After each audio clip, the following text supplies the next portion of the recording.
There's a super interesting character who has become more and more prominent over the last few years, and that's Tony Schwartz. Tony Schwartz is the guy who co-wrote, or I guess I would say wrote, Donald Trump's book, The Art of the Deal. And Tony Schwartz has become known over the last several years as Donald Trump ran for and became president of the United States because Schwartz explained what was going on behind the scenes when he was writing the book for Donald Trump. He would explain that not only did Donald Trump not write the book, but that Tony Schwartz would meet with him, and Trump couldn't even stay focused for long enough to tell him a story that then Tony Schwartz would sort of synthesize and massage into being part of that book. Tony Schwartz also mentioned, not surprisingly, that Donald Trump has not read an entire book in his adult life. So that's Tony Schwartz.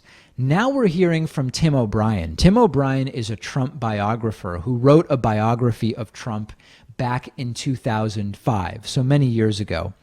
Tim O'Brien was interviewed on MSNBC over the weekend and said that the Trump presidential campaign was likely a criminal conspiracy that committed criminal acts. And my reaction was, well, yeah, obviously.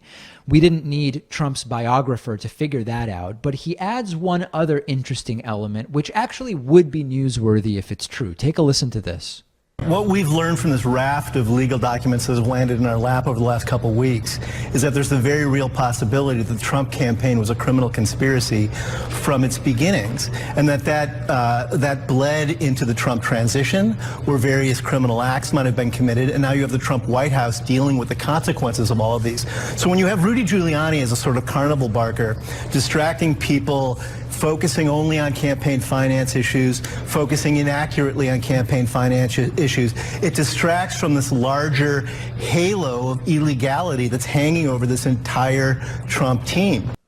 So that's the interesting new tidbit, which is the idea that this entire campaign was a criminal conspiracy to begin with. And the reason that's important is that I've said before, I'm sort of more and more of the mindset that Donald Trump on a whim decided to run for president for publicity, didn't expect to win. The idea was if he can place a respectable second or third in the Republican primary, it'll be really good for the Apprentice reality show, it'll be really good for his real estate deals or whatever else. And that then the people that have had Trump under their thumb for many years started to realize, hey, hold on a second. If this guy can become president of the United States, we can get to him, we can use him, we can manipulate him.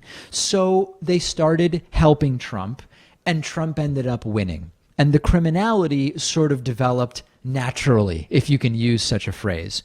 What Tim O'Brien is suggesting here is new, in that he says this was a criminal conspiracy from the beginning, which would be drastically different in terms of its intent. And if this is true, Pat, the immediate question becomes, who put the criminal conspiracy together? Because Trump's not smart enough to, quite frankly. Yeah, I've gone along with this idea that it was just to promote The Apprentice, and then The Apprentice ultimately fired him after he made his presidential announcement speech and talked about how Mexico is sending rapists and criminals, so that seemed to backfire or not work out at the very least.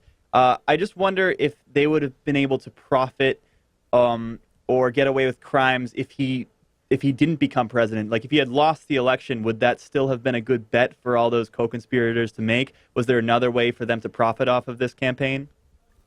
Well, you're talking about forces that are so wealthy that it's just worth taking a shot at. I mean, if it fails and Trump doesn't become president, you still have Trump in your debt, which we know Trump has been for a long time for many of the players that are sort of manipulating him. So I think it was a sort of gamble worth making. It was buying a lottery ticket. You might end up with nothing, but if it pays off, that lottery ticket pays off, 1,000,000 to 1 or whatever analogy you want to use for it.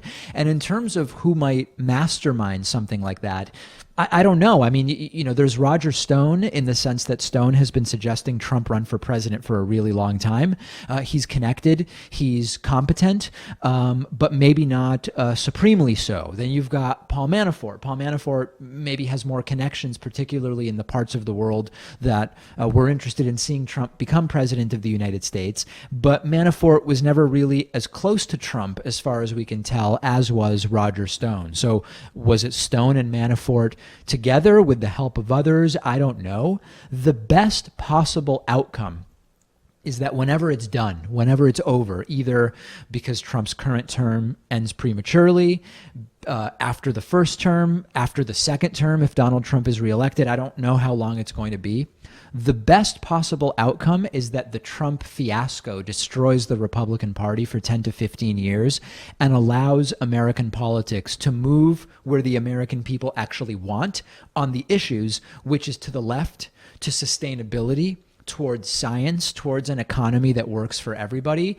If there is going to be any real upside to this abortive attempt at a presidency, it would be the long-term damage to the Republican Party. The only counter to that is Republicans seem to be increasingly realizing that their party is at risk, and that's why they're starting to say, we won't necessarily stick with this guy indefinitely. We'll see what happens.